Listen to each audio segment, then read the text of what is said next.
Kuat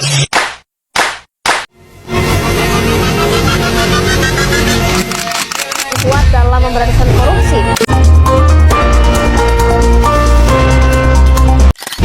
Assalamualaikum warahmatullahi wabarakatuh. Hello everybody, how are you today guys? Oke, pada kesempatan kali ini saya akan membahas tentang kasus-kasus korupsi yang tengah ramai diperbincangkan akhir-akhir ini.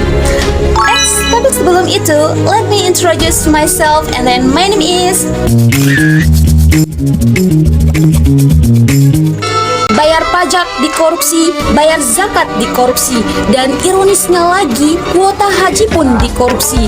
Beli BBM, minyak dioplos, dan mati pajak kendaraan dirampas. Sungguh ironis sekali.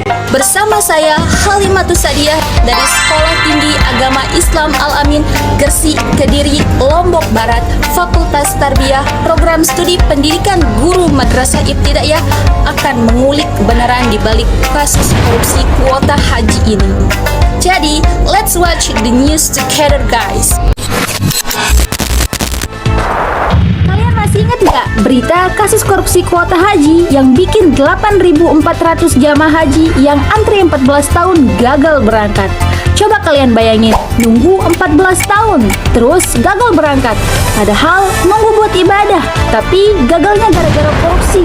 Astagfirullahalazim.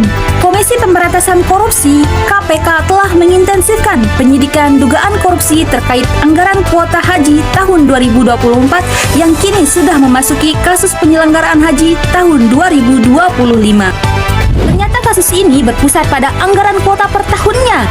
Nah, kalau kita ngikuti aturan, kuotanya yaitu 92% untuk kuota haji reguler dan 8% untuk kuota haji khusus. Nah, haji khusus inilah yang bayarannya lebih mahal, tapi nunggunya lebih cepat atau bahkan nggak nunggu sama sekali. Ini tertulis di Undang-Undang Nomor 08 Tahun 2019. Tapi ada yang aneh nih. Tiba-tiba di tahun 2024 kemarin, kuotanya berubah jadi 50% untuk kuota haji reguler dan 50% lagi untuk kuota haji khusus. Dan tentu saja yang bayar lebih mahal jadi lebih mahal lagi dari biasanya nih. Modusnya jadi gini, calon peserta haji lama itu diberi waktu 5 hari untuk melunasi, sengaja agar mereka nggak bisa bayar. Setelah itu, kuota mereka dioper ke travel umroh swasta yang berani bayar lebih mahal. KPK menduga terjadi praktik jual beli kuota yang mengakibatkan kerugian negara hingga mencapai 1 triliun rupiah. KPK juga sedang menelusuri peran mantan Menteri Agama periode 2020-2024 Yakut Holil Qoumas yang telah berulang kali diperiksa terkait dugaan kebijakan diskresi pemberian kuota tambahan tersebut. Pemerintah telah mengambil tindakan yaitu dengan menyita sejumlah aset termasuk rumah dan mobil mewah telah disita dari pihak swasta yang diduga diterima dari aliran dana rasuah. 1,6 juta US dollar ya, atau sekitar 26 miliar. Selain itu penyidik juga telah melakukan penyitaan terhadap penyidik KPK bahkan telah mengecek langsung ke Arab Saudi untuk menelusuri dana kuota haji tersebut.